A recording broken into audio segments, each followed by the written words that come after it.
Hello दोस्तों, स्वागत है आपका हमारे चैनल क्लिप विथ गणेश में। आज की फिल्म है all quit on the western front, जो कि एक सच्ची घटना पर आधारित फिल्म है। वर्ल्ड वार 2 काफी लंबे वक्त तक चला था और ऐसा माना जाता है कि वर्ल्ड वार 1 जितने घातक परिणाम इसमें नहीं हुए थे, क्योंकि वर्ल्ड वार 1 के दौरान वेस्टर्न फ्रंट में जितने सिपाही मारे गए थे उनका आंकड़ा लगा पाना मुश्किल था। रिपोर्ट के अनुसार वो सही आंकड़े नहीं थे। लाशों की गिनती करना आसान था, पर जो लोग लापता हो गए थे और बॉम्बिंग के दौरान जिनके शरीर के टुकड़े टुकड़े हो गए थे उनको गिन पाना मुश्किल था। वेस्टर्न फ्रंट यानी कि प्रथम विश्व युद्ध का मेन थिएटर माना जाता था। मेन थिएटर कह ले या मौत का थिएटर, दोनों में कोई अंतर नहीं था, जो कि नॉर्थर्न फ्रांस में स्थित था। दोनों तरफ से फ्रांस और जर्मनी ने अपने अपने ट्रेंचेस बना रखे थे और जो उनके बीच में खाली जगह रहती थी उसे नो मैंस लैंड कहा जाता था, यानी एक तरह से वेस्ट लैंड, जिसपे ना तो फ्रांस का हक था और ना ही जर्मनी का। अगर गलती से कोई सोल्जर नो मैंस लैंड में दाखिल हो जाता था तो उसकी मौत निश्चित थी, क्योंकि वहाँ हर वक्त सोल्जर्स निगरानी करते रहते थे। दिन भर युद्ध चलता और रात होते ही सब एकदम शांत हो जाता था, क्योंकि रात में युद्ध करना काफी मुश्किल था। अगस्त 1914 में जब प्रथम विश्व युद्ध की शुरुआत हुई, तब जर्मन आर्मी ने फ्रांस के 2 बड़े शहरों पर अपने कब्जे कर लिए, लक्समबर्ग और बेल्जियम, और देखते ही देखते उसने फ्रांस के सबसे मुख्य इंडस्ट्रियल रीजन्स को भी अपने कंट्रोल में ले लिया। आपको गूगल पर उस वक्त के ट्रेंचेस की तस्वीरें मिल जाएंगी, जो काफी दिल दहला देने वाली हैं। कई सोल्जर वेस्टर्न फ्रंट आने के बाद वहां से भागने की कोशिश करते हैं, क्योंकि वहां का मंजर काफी खौफनाक था, पर ये देख उनकी ही आर्मी उन्हें मार देती है। आखिर आर्मी अपने ही सोल्जर्स को क्यों मार देती है, इस टॉपिक पर किसी और वीडियो में अच्छे से बात करेंगे। All quit on the western front world war पर बनी मेरी अब तक की देखे जानी बेहतरीन फिल्मों में से एक है, जिसमें हमें वेस्टर्न फ्रंट पर होने वाले घटनाओं को स्पष्ट रूप से दिखाया गया है। तो चलिए कहानी का एक्सप्लेनेशन शुरू करते हैं। कहानी की शुरुआत वेस्टर्न फ्रंट से होती है, जहाँ अभी भी जंग जारी था। वहाँ हम नो मैंस लैंड में सोल्जर्स की लाशें बिछी हुई देखते हैं। हर तरफ बमबारी से धुआं धुआं हुआ है, कुछ भी साफ देख पाना मुश्किल था। वहाँ कुछ जर्मन सोल्जर्स डर कर बैठे हैं। तभी उनका सोल्जर्स उन्हें बाहर निकलकर फ्रेंच ट्रेंचेस की तरफ बढ़ने को कहता है। फ्रांस के पास आधुनिक मशीन गन्स थी, जिसकी मदद से वो लगातार हमले किए जा रहे थे और उनके ट्रेंचेस तक पहुंच पाना लगभग नामुमकिन था। यहाँ हम देखते हैं वहाँ मारे गए जर्मन सोल्जर्स की लाशों को वहीं ताबूत में दफनाया जा रहा है। दफनाने से पहले उनके शरीर से यूनिफॉर्म उतार ली जाती है। वे कपड़े खून से सने होते थे। फिर उनके कपड़ों का गट्ठर बनाकर ट्रेन में रख दिया जाता था। ट्रेन उसे लॉन्ड्री के लिए ले जाती थी। हम देखते हैं उन कपड़ों को धोते वक्त वो पानी पूरी तरीके से लाल हो गया था। उनके कपड़ों में कई बुलेट्स मार्क होते हैं, जिन्हें आल्टर किया जाता है और उन्हें फिर से यूज करने के लिए भेज दिया जाता है, जो नए सोल्जर्स जंग के लिए ज्वाइन हो रहे थे उनके लिए। साल 1917, नॉर्थर्न जर्मनी, पतझड़ का मौसम, जंग का तीसरा साल। हम एक युवक को साइकिल पर बैठा हुआ तेजी से आगे बढ़ते हुए देखते हैं। उस लड़के का नाम पाल है। पाल अपने स्कूल की तरफ आता है और अपने दोस्तों से मिलता है, फ्रांच एल्बर्ट लुडविग, जिन्हें जंग में भेजा जा रहा था। पर पाल उदास है, क्योंकि उसके घर वाले उसे जंग में जाने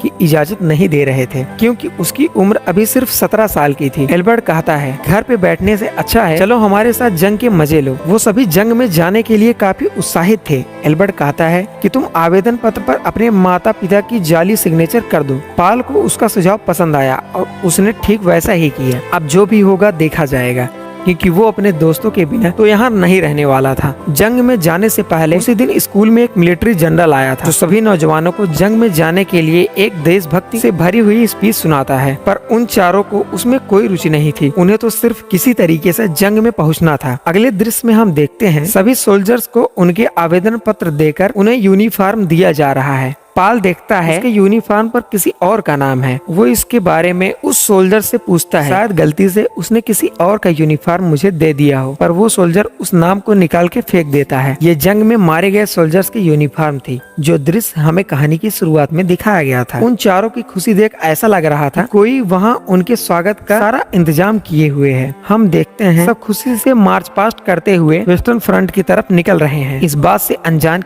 कि वहाँ मौत बाहें फैलाए हुए उनका इंतजार कर रही है, क्योंकि बीते 3 सालों में उन्होंने सिर्फ वेस्टर्न फ्रंट के किस्से कहानियां सुने थे। वेस्टर्न फ्रंट से लौटने वालों की संख्या 10 में से केवल 1 थी। हम नॉर्थर्न फ्रांस का दृश्य देखते हैं, जहां से वेस्टर्न फ्रंट सिर्फ 50 किलोमीटर की दूरी पर था। जर्मनी के सोल्जर्स का काफिला उसी तरफ बढ़ रहा था। कुछ ही देर में वे जर्मनी कैंप पहुंच जाते हैं, जहां घायल सोल्जर्स का इलाज चल रहा है, जहां से वेस्टर्न फ्रंट 10 किलोमीटर की दूरी पर है। वहाँ डॉक्टर के हाथ और कपड़े खून से सने थे। वो सभी ट्रक को रुकवाते हैं और सभी सोल्जर्स को निकलने को कहते हैं, ताकि वो घायल सोल्जर्स को ट्रीटमेंट के लिए अच्छे मेडिकल सेंटर ले जा सके। वहाँ से सभी सोल्जर्स पैदल वेस्टर्न फ्रंट की तरफ निकल पड़ते हैं। वो जा ही रहे होते हैं कि तभी फ्रांस से फाइटर प्लेन्स बॉम्बिंग शुरू कर देते हैं, पर किसी को कोई चोट नहीं आती। वो कैप्टन सभी को गैस मास्क पहनने को कहता है। बम में एक जहरीली गैस होती है जिससे जान भी जा सकती है, एक तरह का केमिकल वेपन। हालांकि उस बम में कोई गैस नहीं थी, फिर भी वो उन्हें सतर्क रहने को कहता है। पॉल अपने दोस्त को मास्क पहनाने लगता है, जिससे उसे मास्क पहनने में देर हो जाती है और कैप्टन पॉल पर गुस्सा हो जाता है। वो कहता है कि पॉल आज रात तक अपना मास्क नहीं उतारेगा, यही उसकी पनिशमेंट है। आगे थोड़ी दूरी पर जर्मन ट्रेंचेस थे, जहाँ से वेस्टर्न फ्रंट शुरू होता है। वहाँ से उठने वाले बमबारी के धुएं को हम साफ साफ देख पाते हैं। थोड़ी देर में सब वहाँ पहुँच जाते हैं। बारिश जोरों की हो रही थी और जंग भी जारी था। बारिश की वजह से ट्रेंचेस में पानी भरने लगा था। कैप्टन पॉल का मास्क निकाल देता है। उसके बाद पॉल एक गहरी सांस लेता है। वहीं पीछे बैठा हुआ एक सोल्जर पॉल से बात करना शुरू कर देता है। उसका नाम है कैट, जो कि उस ट्रेंच का काफी पुराना सिपाही था, शायद साल भर या उससे भी ज्यादा। वहाँ सभी सोल्जर्स पानी को ट्रेंचेस से बाहर निकालकर फेंक रहे थे, क्योंकि कुछ देर में रात होने वाली थी। उनके पास कोई बकेट नहीं था। वो उस पानी को अपने हेलमेट से ही निकाल फेंक रहे थे, जिसकी वजह से उनके हाथ सुन्न पड़ जा रहे थे। कैट उन्हें बताता है कि अपनी पैंट की जिप खोलकर उसमें हाथ डालो, जिसकी हीट की वजह से हाथ नॉर्मल कंडीशन में आ जाएगा। कैट वहाँ पुराना था, उम्र में चारों से बड़ा भी था, तो उसे इसकी बेहतरीन जानकारी थी। कुछ ही देर में वहाँ रात हो जाती है और बारिश भी रुक गई। हर तरफ एक खामोशी छा गई। रात एल्बर्ट और पॉल निगरानी पर होते हैं। तभी वहाँ फ्रेंच प्लेन्स बॉम्बिंग शुरू कर देते हैं। कैट सभी को बंकर के भीतर जाने को कहता है। वो सभी छिप जाते हैं। अब चारों डरने लगे थे। ये जगह बिल्कुल अलग थी, हर तरफ बस मौत और शोर था। लुडविग रोने लगता है। शायद यहाँ आकर उसने गलती कर दी थी, वो ये नहीं कर सकता था। वहाँ एक सोल्जर था जो डर कर भागने लगता है। कैट उसे रोकने की कोशिश करता है। वो जैसे ही बंकर से बाहर जाता है, बम की वजह से उसके शरीर के टुकड़े टुकड़े हो जाते हैं। यहाँ हम देखते हैं कि बम की मार बंकर ज्यादा देर नहीं झेल पाता और वो कुछ ही देर में नीचे धंस जाता है। सुबह हम देखते हैं उसके दोस्त पॉल को बंकर के ढेर से बाहर निकालते हैं। रात को पॉल वहाँ से बाहर नहीं निकल पाया था। पॉल कुछ समझ ही नहीं पा रहा था कि ये कैसी जगह है। क्या उसने अपना सब कुछ इसके लिए दांव पर लगा दिया? सुबह कैट पॉल को देखता है, चेहरे पर राख जमी हुई और थका हुआ। उसे पॉल के लिए काफी दुख होता है, क्योंकि वह उससे काफी छोटा था और जीवन में काफी कुछ करने को बाकी था। वो उसे अपने पास से ब्रेड खाने को देता है। एक सोल्जर पॉल को एक बैग लाकर देता है और उसमें सभी मरे हुए सोल्जर्स के बैचेस को इकट्ठा करने को कहता है। उन बैचेस पर सोल्जर्स के नाम और उनका डेट ऑफ बर्थ होता था और वो इस चीज को रिकॉर्ड करते थे, जिससे मरे हुए सोल्जर्स की गिनती आसानी से हो जाती थी। लाशों के बीच उसे अपने दोस्त लुडविग का चश्मा मिलता है। ये देख पॉल काफी डरने लगता है। वो देखता है वहाँ उसकी लाश पड़ी थी। रात में ही बॉम्बिंग की वजह से उसकी मौत हो गई थी। ये देख पॉल रोने लगता है, क्योंकि वहाँ उसे आए एक दिन भी नहीं बीता था और उसने अपने एक दोस्त को खो दिया था। इस जगह पर एक दिन भी निकालना काफी मुश्किल था और न जाने कितने दिन यहाँ और बिताने थे। उसके बाद हम 7 नवंबर 1918 का दृश्य देखते हैं। हम एक जर्मन ऑफिसर मथियास को देखते हैं, जो आज जर्मन हाई कमान आया था। वहाँ मीटिंग रखी थी। वो जर्मन हाई कमांड के सामने जंग को रोकने का मुद्दा रखता है। कहता है कि वो हेड ऑफ अलायंस पावर से मिलने जाएगा और उनके सामने जंग को खत्म करने का प्रस्ताव रखेगा, जिससे हम आर्मी स्टिक पीस एग्रीमेंट कहते हैं। यहाँ हम देखते हैं पॉल और उसके दोस्त को कैंप भेज दिया गया है। वो वेस्टर्न फ्रंट से थोड़ी दूरी पर था, क्योंकि वो काफी दिनों से उसी तरह लड़ रहे थे। उनके लिए ये एक ब्रेक था। पॉल के साथ कैट भी था। अब उन दोनों में अच्छी दोस्ती हो गई थी। वो जाते वक्त एक फार्म से एक बतख चुरा लेते हैं, क्योंकि उन्हें काफी दिन हो गए थे भरपेट खाना खाए हुए। वहाँ वो मीट अपने दोस्तों के साथ शेयर करते हैं। वहाँ उन्हें एक काफी पुराना सोल्जर मिलता है। उसका नाम जेडन था और उससे उनकी अच्छी दोस्ती भी हो गई। उसी दिन काम करते वक्त वो देखते हैं उनके कैंप के पास से 3 लड़कियां गुजर रही थी। वो वहीं पास के ही फार्म में रहते थे। जवान और खूबसूरत भी थी। शायद वो फ्रेंच थी। उन्हें देख सबकी सांसें थम गई। वो इतने दिनों बाद किसी महिला को देखते हैं। लोगों को अपने घर की याद आने लगती है, अपनी पत्नी और अपने प्रेमी, जिन्हें छोड़ वो जंग में आए हैं। फ्रांस भागता हुआ उनके पास जाता है और उनका सामान उठाने में उनकी मदद करता है। सभी फ्रांस के दिल का दर्द समझ रहे थे। उसका दोस्त एल्बर्ट उसे आवाज देता है। एल्बर्ट ठीक से उसे आवाज भी नहीं दे पा रहा था। उसकी आवाज लड़खड़ा रही थी। इतने दिनों बाद अपने दोस्तों को इतना खुश देखा था। फ्रांस उनके साथ चला जाता है। सब थोड़े मायूस हो जाते हैं कि न जाने कब जंग खत्म हो और वो कब अपने चाहते लोगों से मिल पाएंगे। वहीं जेडन बिंदास जिंदगी जीना चाहता है, जहां उसे किसी भी चीज की कोई कमी ना हो। हम देखते हैं पोस्टमैन सभी के लिए लेटर लेकर आया था। किसी के माता पिता के लेटर, किसी की पत्नी, किसी की प्रेमिका, जिसका हर सोल्जर्स को इंतजार था। किसी तरह कैट अपना लेटर लेता है। यहाँ पाल अपने घर को पत्र लिख रहा था। यहाँ सब ठीक है, थोड़ी मुश्किलें तो हैं, पर वो एडजस्ट कर रहा है। शायद जंग खत्म होते ही वो लौट आए। वहाँ कैट जाता है। वो अपना लेटर लिए हुए था क्योंकि उसे पढ़ना लिखना नहीं आता था, क्योंकि वो तो एक मामूली सा मोची था जो जूते चप्पल सिलता था और अपना गुजारा करता था। वो लेटर पाल को पढ़ने के लिए देता है। वो लेटर कैट की पत्नी ने लिखा था। वो उसे याद कर रही थी।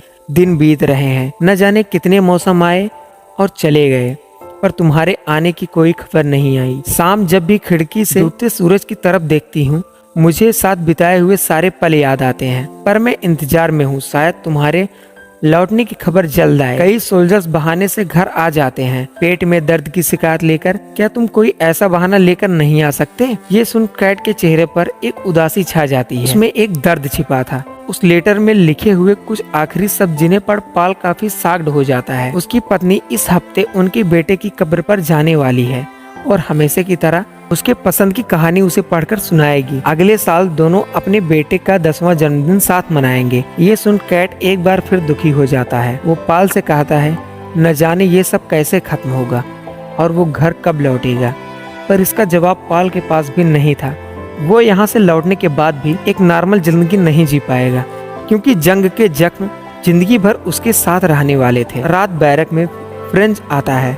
वो अपने साथ उस लड़की का दिया हुआ एक स्कार्फ लाया था। उस स्कार्फ को महसूस करने के लिए पाल को देता है। महक उसे अपने घर की याद दिला रही थी। रात बीत जाती है। सुबह पाल और उसके दोस्तों को एक मिशन पर भेजा जाता है। उनके साथ कैट भी था। उन्हें 60 नए रिक्रूट्स मिसिंग सोल्जर्स को ढूंढना था, जो फ्रेंच बॉम्बिंग के बाद लापता हो गए थे। उन्हें सभी सोल्जर्स मिल जाते हैं, पर मरे हुए। बॉम्बिंग में जहरीली गैस थी। उन सोल्जर्स ने वक्त से पहले ही मास्क उतार दिया था, जिससे उनकी मौत हो गई। इतनी लाशों को एक साथ देख वो काफी शॉक्ड हो जाते हैं। यहाँ ट्रेन में हम जर्मन ऑफिसर मथियास बर्जर को देखते हैं, जो आर्मी स्ट्रिक समझौते के लिए फ्रेंच ऑफिशियल से मिलने फॉरेस्ट ऑफ कैंपेन जा रहा है, क्योंकि हर रोज बहुत सारे सोल्जर्स मारे जा रहे थे और जंग का कोई हल भी नहीं निकल रहा था। इसलिए उन्हें जल्द ही जंग को रोकना होगा, क्योंकि जंग में उनका देश जर्मनी आर्थिक रूप से बर्बाद होता जा रहा था, जिससे आम नागरिक सफर कर रहे थे। रात बैरक में एक ऑफिसर आकर उसको उठाता है और वेस्टर्न फ्रंट पर चलने को कहता है। वे सब फिर उसी जगह पर आ जाते हैं, पर इस बार बचना मुश्किल सा लगता है। पाल और उसके दोस्त एल्बर्ट के चेहरे पर हम डर साफ साफ देख पाते हैं। एल्बर्ट पाल की तरफ देख मुस्कुराता है। फिर मिलना होगा भी या नहीं। सुबह ट्रेन फॉरेस्ट ऑफ कैंपेन पहुंच जाती है, जहां जर्मन ऑफिशियल मथियास आज बर्जर अपनी टीम के साथ था। वहां वह सुप्रीम अलाइड कमांडर फर्डिनेंड फौज से मिलते हैं। मथियास बताता है कि वो जंग में सरेंडर करना चाहते हैं, क्योंकि उनका काफी ज्यादा नुकसान हो चुका है और साथ ही उनकी सारी शर्तें भी मानने को तैयार हैं। फर्डिनेंड फौज उसकी बातों से सहमति जताता है, पर वो जर्मन को 72 घंटे का टाइम देता है, तब तक वो सारी शर्तें अच्छे से पढ़ ले। पर मथियास को लगता है कि 72 घंटे काफी ज्यादा हैं, तब तक तो उनका काफी ज्यादा नुकसान हो जाएगा। पर इसके अलावा और कोई रास्ता भी नहीं था। यहाँ हम देखते हैं सभी जर्मन सोल्जर्स फ्रेंच ट्रेंचेस की तरफ बढ़ते हैं और कुछ ही देर में ट्रेंचेस के भीतर पहुँच जाते हैं। और कैट देखता है वहाँ काफी सारा खाना रखा हुआ है। वो और पाल तेजी से उसको खाने लगते हैं। तभी अचानक उन्हें महसूस होता है ट्रेंचेस के बंकर हिल रहे हैं, शायद कुछ बड़ा होने वाला था। वो तुरंत बाहर आ जाते हैं। वो देखते हैं सामने से फ्रेंच टैंक आ रहे हैं और उनके साथ काफी सारे फ्लेम थ्रोवर्स भी थे। उनके सामने इनके हथियार किसी काम के नहीं थे। जान बचाकर भागने के अलावा इनके पास और कोई रास्ता नहीं था। कैट पाल को वहां से निकलने को कहता है। वो सभी ट्रेंचेस से निकलकर दूसरी तरफ भागने लगते हैं। भागते हुए फ्रांच अपनी टुकड़ी से अलग हो गया था और फ्रेंच सोल्जर्स एल्बर्ट को पकड़ लेते हैं। एल्बर्ट उनके सामने सरेंडर करता है, पर वो उसे फ्लेम थ्रोवर से जला देते हैं। पाल दूर से ये सब देख रहा था। उसका दोस्त मरने वाला है और वो कुछ भी नहीं कर पाता। कुछ देर के लिए तो उसकी सांसें थम सी गई थी। कैट उसे उठाकर वहाँ से ले जाता है। भागते वक्त कैट उससे अलग हो जाता है। वहीं पाल एक गड्ढे में गिर जाता है। वहाँ एक फ्रेंच सोल्जर था जो पाल को मारने जाता है। उससे पहले पाल उस पर लगातार चाकू से कई हमले करता है, पर पाल देखता है वो सोल्जर मरा नहीं, वो तड़प रहा था। उससे उसकी चीखें सुनी नहीं जा रही थी। ये देख वो रोने लगता है कि वो ये सब क्या कर रहा है। अब उसे उस सोल्जर पर तरस आने लगा था। वो अपने पास से एक कपड़े का टुकड़ा लेकर उसके जख्म पर लगाता है, जहाँ से उसका काफी खून बह चुका था, और वो सोल्जर थोड़ी देर में दम तोड़ देता है। पाल उसकी जेब में देखता है कुछ लेटर्स हैं और एक तस्वीर जिसमें उसकी पत्नी और बेटी थी। ये देख उसे काफी अफसोस होता है, पर शायद लोग इसे ही जंग कहते हैं। पॉल काफी इमोशनल हो जाता है और उस सोल्जर से लिपट जाता है। एक तरह से वो उस सोल्जर से माफी की उम्मीद कर रहा था। अब शाम हो गई थी, सब कुछ शांत हो चुका था, पर इस शांति से पहले का मंजर काफी खौफनाक था। शाम को वो लाशों के बीच से गुजरता हुआ अपनी यूनिट के पास पहुंच जाता है। वहाँ सभी घायल जर्मन सोल्जर्स को रखा गया था। हर कोई दर्द से चीख रहा था, हर तरफ बस शोर सुनाई दे रही थी। वहाँ घायल सोल्जर्स के बीच पाल जेडन को देखता है। वो काफी बुरी तरह से जख्मी था, उसके पैर के 2 टुकड़े हो गए थे। जेडन कहता है कि वो डॉक्टर्स को अपने पैर नहीं काटने देगा, क्योंकि वो एक अपाहिज की जिंदगी नहीं जीना चाहता। पाल को उसके लिए काफी दुख होता है और वो उसे दिलासा देता है कि सब ठीक हो जाएगा। जेडन उसे उसके दोस्त फ्रांज का स्कार्फ देता है, जो जंग में मारा जा चुका था। यह देख वो दुखी हो जाता है, क्योंकि उसके सारे दोस्त मारे गए थे। अब वो अकेला ही बचा था। वहाँ पाल कैट से मिलता है। कैट अभी भी जिंदा था। वो दोनों खाना लेकर जेडन के पास आते हैं। पॉल उसे स्पून देता है खाने के लिए, पर जेडन काफी उदास था। वो उस स्पून से लगातार अपने गर्दन पर कई हमले करता है और ज्यादा खून बहने की वजह से उसकी मौत हो जाती है। जेडन अपाहिज होकर किसी पे बोझ नहीं बनना चाहता था, इसलिए उसने अपने हाथों से ही अपनी जान लेना उचित समझा। जेडन की मौत का दुख दोनों के दिमाग पर काफी गहरा असर करता है। अभी पाल अपने दोस्तों के जख्म से उभर भी नहीं पाया था कि उसे एक नया जख्म मिल गया था। पाल फ्रांस के स्कार्फ को गले से लगाकर सो जाता है। यहाँ जर्मन सरकार एलाइड पावर की सारी शर्तें मानने को तैयार हो जाती है और वहाँ सभी आर्मी स्टिक ट्रीटी के दस्तावेजों पर साइन कर अपनी सहमति जताते हैं। दोनों देशों के बीच युद्ध विराम दस्तखत किए जाने के 6 घंटे बाद से इफेक्ट में आएगा, यानी 11 नवंबर को 11 बजे जंग पूरी तरीके से रोक दिया जाएगा। जर्मन ऑफिशियल मथियास अपनी सहमति जताते हैं, पर जर्मनी के जनरल फ्रेडरिक इस संदेश से खुश नहीं था। सुबह कैट रेडियो पर अनाउंसमेंट सुन रहा था कि आज 11 बजे के बाद जंग खत्म हो जाएगी और सब अपने घर पर आ पाएंगे। कैट उदास है, उसे अब भी यकीन नहीं हो रहा है कि जंग खत्म हो चुका है। कैट और पाल पास के फार्म से बतख चुराने जाते हैं, जहाँ से उन्होंने पहले चुराया था। पॉल कहता है एक बार जब दोनों घर पहुंच जाएंगे तो मिलकर कुछ बड़ा काम करेंगे, पर कैट कहता है कि वो एक मामूली सा मोची है जिसका काम सिर्फ जूते और चप्पल सिलना है, उसे पढ़ना लिखना नहीं आता, और पाल तो यूनिवर्सिटी जा रहा है। उन दोनों की जोड़ी बनने का कोई सवाल ही नहीं है।